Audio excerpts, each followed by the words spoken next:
clairement aller là où il y a tous les poltergeists. C'est ce panneau là qui arrête pas de frapper, qui me fout les boules. Là.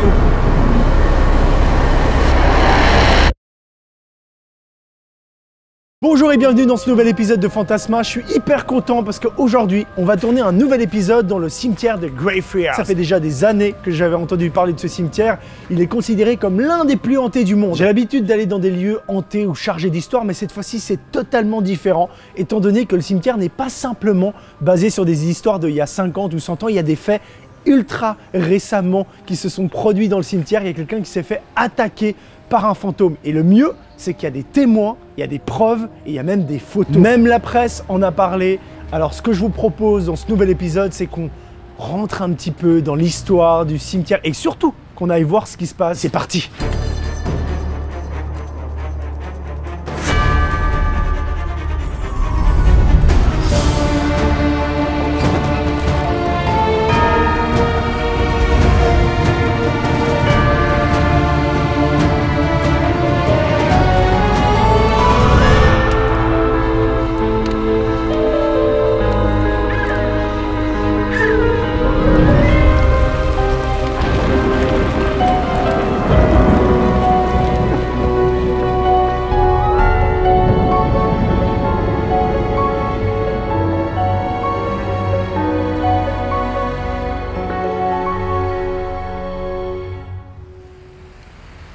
Alors c'est très bizarre parce que là il fait plus ou moins beau, mais il vient de neiger, il y a plein de neige partout, je sais pas si vous voyez là, on est bien dans le nord.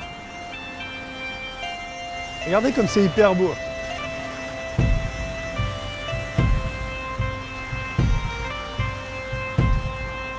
Vous voyez comme on est vraiment dans une cité médiévale, ça se voit partout, les rues, les klaxons des camions. On croirait un petit peu dans The Witcher. Ah, c'est magnifique.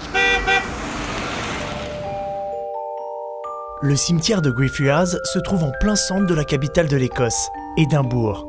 Ce n'est pas franchement un hasard si le cimetière le plus hanté du monde se trouve ici. Parce que selon les Écossais, c'est la ville entière qui serait hantée.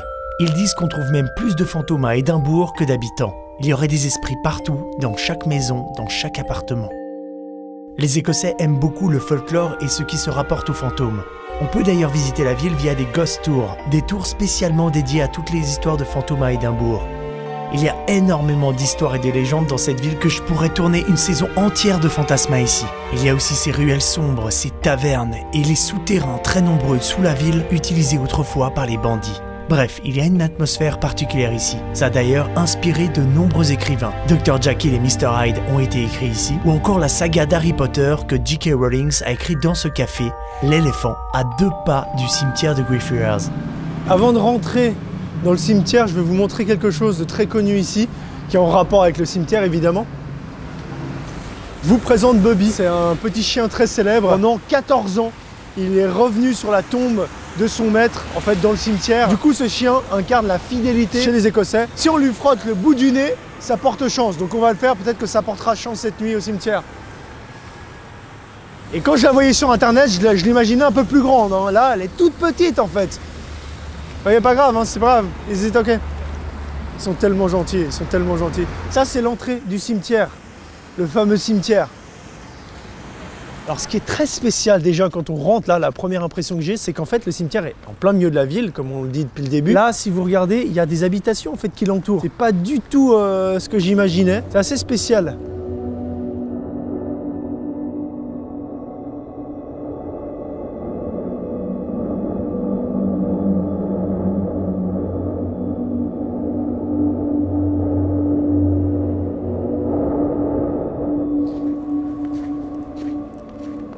Il y a certaines tombes qui sont avec des grilles, en fait, c'est parce qu'à l'époque, les gens à l'université en médecine, ils venaient piller des tombes, ils récupéraient des corps pour s'exercer et faire toutes sortes de tests universitaires.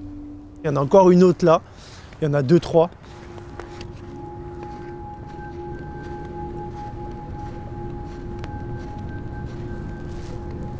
Les tombes, elles sont magnifiques, hein. Les monuments, tout ça, c'est trop beau. Ce cimetière est très touristique, hein. Il cultive un petit peu toute l'histoire qu'il y a autour, même les histoires de fantômes, etc. Il y a plein de gens célèbres qui sont enterrés. Mais je suis assez impressionné parce qu'aujourd'hui, il n'y a personne. Je ne sais pas si c'est le froid qui fait fuir les gens ou les fantômes.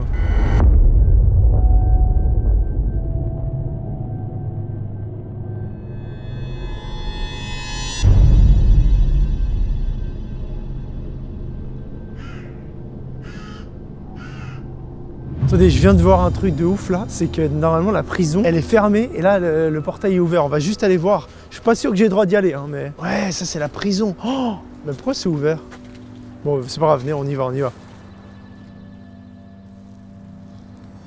C'est ultra sinistre. Il fait froid, c'est tout gluant, dégueulasse. C'est pas du tout accueillant. Ça glisse. Il y a pas mal d'ornements et de sculptures comme ça, un peu morbides, avec des crânes un peu partout dans le cimetière. C'est très gothique en fait. Cette partie du cimetière servait à l'époque de prison. Dans ce couloir, les autorités d'Édimbourg ont emprisonné des Covenanters, des opposants religieux et politiques au roi au XVIIe siècle. Jusqu'à 1200 opposants ont été emprisonnés ici. Certains ont été exécutés, des centaines sont morts ici à cause de mauvais traitements. Seuls 257 en seraient sortis vivants.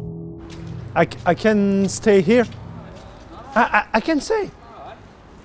Ok. Ah bah j'ai cru que je me faisais engueuler, mais en fait c'est bon. Did you heard the stories about the ghost? Oh, yeah, there ain't ghosts. We've been in here in the dark. I've never seen a ghost yet. Okay. Things get some homeless people sleeping in here. Ok. In the tombs. Ok. Et je vous ai gardé le meilleur pour la fin. Le fameux tombeau de Mackenzie, le fantôme qui terrorise ce cimetière. C'est ce grand monument là qui est derrière moi. Qui a été en quelque sorte profané. C'est comme ça que tout a commencé. Ce qui est incroyable, c'est que là j'aperçois la trappe, l'espèce de fosse dans laquelle le vagabond est tombé. Sir George Mackenzie, c'était l'avocat représentant du roi Charles II. Il est mort à la fin du XVIIe siècle. Mackenzie aurait joué un rôle important dans le mauvais traitement des prisonniers Covenanters. On le surnomme même Bloody Mackenzie, donc Mackenzie le sanglant. Ironie du sort, il est enterré à quelques mètres seulement de la prison des Covenanters, là où il aurait fait souffrir des centaines d'humains. Toute cette histoire de cimetière hanté aurait commencé en 1998. Un sans-abri aurait passé la nuit dans ce tombeau et aurait profané le cercueil de Mackenzie. Depuis, plus de 500 cas d'attaques de fantômes ont été répertoriés. Des griffures, des coups sur le corps, des personnes qui auraient fait des malaises, une multitude d'agressions physiques, avec plusieurs preuves à l'appui, des photos et des témoignages. Du moins, c'est ce qu'on raconte. La majorité des phénomènes, des poltergeists se passent dans le cimetière, mais surtout entre le tombeau de Mackenzie qui est ici et la prison qu'on a visitée tout à l'heure. C'est dans cette zone que les poltergeists sont les plus fréquents et les plus forts. Pendant les ghost tours, quand les gens ils visitent le cimetière, ils sont attaqués, ils sont griffés. C'est ici, voilà, c'est dans cette zone. De jour comme de nuit. Les gens ils rentrent chez eux, ils ont des blessures, ils ont des marques sur le corps, ils se sentent pas bien, il y en a qui s'évanouissent, il y a toutes sortes d'histoires, voilà. C'est dans cette zone-là. Ça fait 1 heure que je suis là, que je suis en train de geler de froid. Il se passe rien. J'ai juste plus de pieds. Mais sinon, ça va. Pour l'instant, ça va. Mais magnifique cimetière, hein. C'est très très beau. Et plus récemment, en 2003, 2 ados ont voulu faire les malins en forçant les portes du tombeau de Mackenzie. Ils y ont déterré un crâne et ils ont joué avec. On ne sait pas si c'est vraiment le crâne de Mackenzie, mais apparemment, ça aurait encore plus amplifié le poltergeist qui se passe ici. Maintenant, vous en savez un peu plus sur l'endroit le plus hanté d'Écosse et surtout sur le cimetière le plus hanté du monde. Il y a déjà plusieurs mois que j'avais déposé une autorisation pour venir filmer ici. J'ai attendu, et j'y ai presque plus cru jusqu'à ce que je reçoive l'autorisation pour venir filmer. J'étais comme un fou. Déjà, j'adore le Nord, j'adore l'Écosse, mais de pouvoir vous offrir un épisode dans ce lieu si mythique dans le domaine du paranormal, c'était juste monumental. Ce soir, je viendrai comme d'habitude seul, armé de mes caméras, et je vais tenter de filmer ou de vivre des phénomènes inexpliqués. Voilà, l'entrée du cimetière. C'est parti. Bon, on va principalement se concentrer sur la zone où il y a le tombeau de Mackenzie. On va clairement aller là où il y a tous les poltergeists. Il y a un petit vent sympathique là.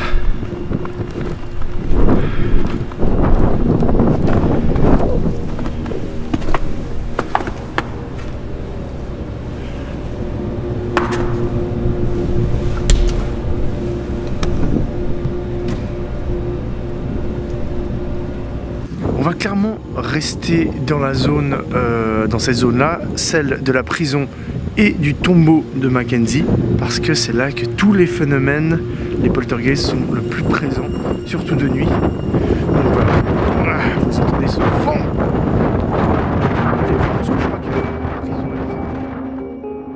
L'investigation a à peine commencé que ça se complique déjà. Rapidement, je vais me prendre des vagues de vent froid dans la gueule, mais surtout mes caméras, comme vous le voyez, vont commencer à péter les plombs à cause du froid.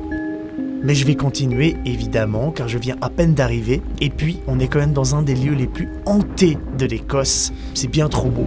Mackenzie, tu serais prié de te montrer.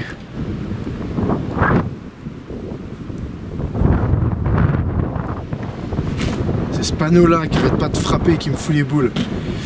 Donc, là, on est vraiment en face du tombeau de Mackenzie. Hello?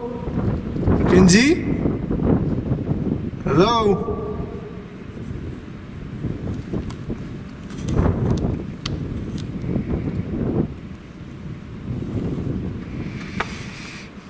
Je trouve ça assez étrange qu'il laisse ouvert le cimetière en sachant tout ce qui se passe. Et puis déjà, c'est très bizarre d'avoir un cimetière ouvert. Parce que oui, il est accessible de nuit. Généralement, ils sont fermés la nuit pour éviter qu'il soit profané ou pillé ou j'en sais rien. Peut-être qu'ils ont essayé de le fermer puis les gens passent toujours, donc ils ont décidé de l'ouvrir et de contrôler les passages. Peut-être. Mackenzie?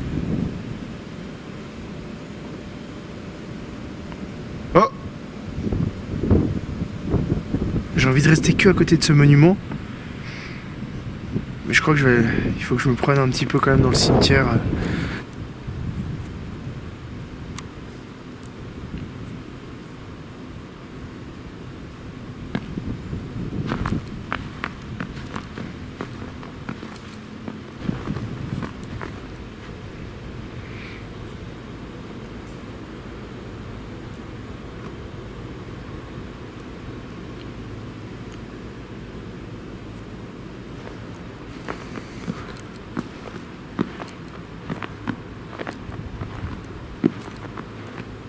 L'avantage avec ce froid, c'est que je suis absolument seul dans le cimetière.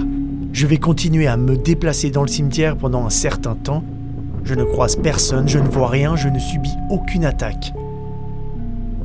Je sors aussi également mon détecteur de champ magnétique. Devant le tombeau de Mackenzie, il s'active pas du tout.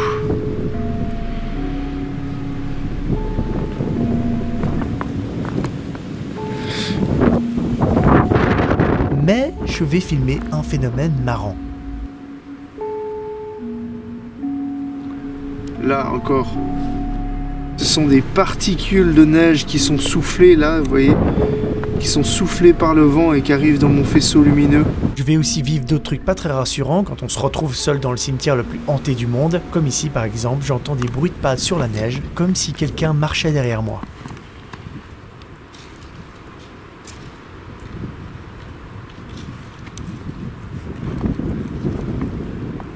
Mais il ne s'agit encore une fois que d'effets sonores à cause du vent. Bon alors la plupart des gens qui se font attaquer, ils sentent des brûlures et comme des marques dans leur dos tout d'un coup et puis ils regardent puis il y a des griffures. Pour l'instant je sens rien du tout. En même temps mon corps il est complètement anesthésié par le froid. Je vous jure qu'à ce moment-là, j'étais déjà congelé. Il est 1h du matin passé, alors je décide de me réfugier dans une sorte de petite crypte à l'abri du vent.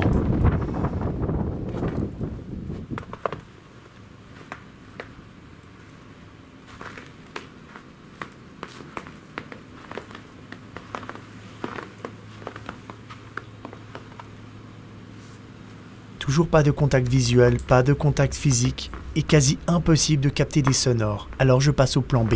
J'utilise un détecteur thermique qui me scanne la zone à la recherche de formes ou de choses suspectes.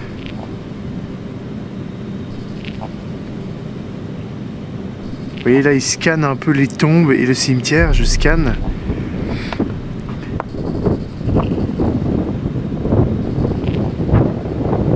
Malheureusement, mon détecteur thermique ne révélera rien.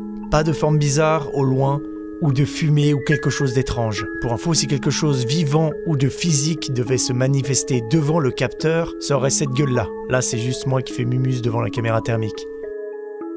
Je vais aussi essayer de prendre des photos, car beaucoup de personnes ont réussi à photographier des apparitions fantomatiques ici dans le cimetière. Ben moi, j'ai rien eu.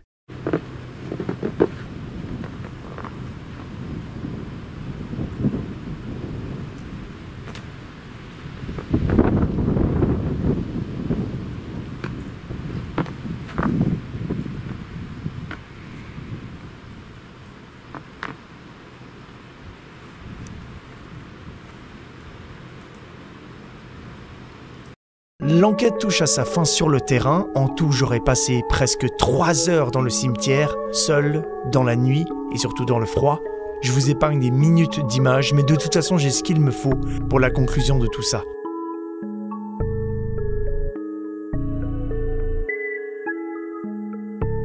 Maintenant, il est grand temps de rentrer pour pouvoir débriefer, car j'ai des choses à vous raconter. Mais avant... Je suis rentré, je suis en train de checker mon dos pour voir si j'ai pas une griffure ou quelque chose, il n'y a rien du tout. Je fais ça parce que généralement c'est quand les gens ils rentrent du ghost tour que des fois ils sentent des griffures ou des choses, ils regardent dans les... Ils sont remplis de lacérations, mais là il n'y a rien du tout. Bon, on va retourner à la maison et on va analyser ce qui s'est passé hier soir. Ça peut paraître complètement fou et débile de prendre l'avion d'aller là-bas, de passer plusieurs heures dans la nuit, dans le froid, pour voir s'il y a des fantômes. Eh bien non, c'est la seule façon que j'avais pour vérifier si tout ce qu'on disait depuis ces dizaines d'années était vrai. Ce que j'ai pu lire dans les articles, dans des blogs, j'ai vu dans des vidéos. Pour moi, c'est la meilleure façon de mener une enquête, c'est d'aller sur le terrain et de voir avec ses propres yeux. J'ai beaucoup de choses à vous dire dans ce débrief. Les choses les plus importantes dans cet épisode seront, à mon avis, dans ce débrief. Déjà, la première chose importante, il faut savoir que cette vidéo a failli ne jamais exister. Je vous explique que j'étais sur place pendant quelques jours et en fait, il y a eu une énorme tempête de neige. C'était assez impressionnant. Regardez ces images. J'ai pris tout dans la gueule et ça aurait été impossible de tourner avec ce temps. Mais heureusement, j'ai pu me réfugier dans un pub. Et surtout, j'ai pu tourner le lendemain soir la vidéo, donc tout s'est bien passé. Aucun phénomène paranormal, rien à déclarer, j'ai rien vu, rien entendu, rien subi. Tout était complètement normal. La chose qu'il faut savoir, c'est que j'y suis allé 2 nuits. Une première, c'est celle qui se trouve dans cette vidéo, et une deuxième fois pour retenter l'expérience. Je me suis dit que c'était peut-être une mauvaise nuit, qu'il fallait au moins y aller 2 fois, quoi, et avoir le plus de chances possible. Et c'est dans cette nuit que c'était beaucoup plus agité. J'ai rencontré des personnes. Bon, déjà, il y avait un ghost tour. Mais c'est pas eux qui sont intéressants, c'est bien plus tard dans la nuit. J'ai rencontré le gardien du cimetière. Et là, c'est très intéressant. You are a guardian? Yeah. Okay. And you can speak about the ghost stories? I don't know most of them. I just know about Greyfriars Bobby. Well, most nights, yeah. I've never seen anything spooky here. I think it's just stories to make people scared. I believe in ghosts. Yeah, yeah, you believe, but yeah. Here you don't see. I've not seen any. But I've not seen anything. So. Okay, thank you, sir. Lui, il travaille toutes les nuits ici et il a rien vu. Il croit aux fantômes, mais il a jamais rien vu ici. Et là, pour moi, c'est très intéressant. Ça conclut toute cette vidéo et toute cette affaire sur le cimetière de Greyfriars. Les ouvriers de jour n'ont rien vu. Le gardien de nuit dit qu'il n'a jamais rien vu non plus. J'y suis allé 1 jour et 2 nuits et c'est rien passé de paranormal. Conclusion, pour moi, le cimetière de Greyfriars est basé sur des mythes et des légendes urbaines. J'ai adoré tourner cet épisode et ça pourrait même être mon préféré. Édimbourg est une ville qui dégage quelque chose de magique. J'ai vraiment kiffé cette ville. J'espère retourner là-bas pour retourner des vidéos parce que c'était incroyable. Je vous ai emmené dans ce lieu, mais dorénavant, je pense que dans les Fantasmas, je vais éviter d'aller dans des lieux hantés ultra populaires. J'ai cru comprendre que vous avez un plaisir à regarder mes vidéos. C'est incroyable parce que moi, j'ai un pur plaisir à les créer. C'est magnifique. On est comme une grande famille. Plus sérieusement, merci beaucoup de regarder ma chaîne YouTube. Vous êtes de plus en plus nombreux. Je vois tout soutien depuis le début. Merci, quoi. C'est un truc de malade. Je vous le dis pas assez souvent. Ça fait vraiment du plaisir. Du plaisir, oui, ça fait du plaisir. Moi, j'ai plus qu'à vous dire, eh bien, à bientôt pour une prochaine vidéo. Et d'ici là, gros bisous sur le corps. Ciao.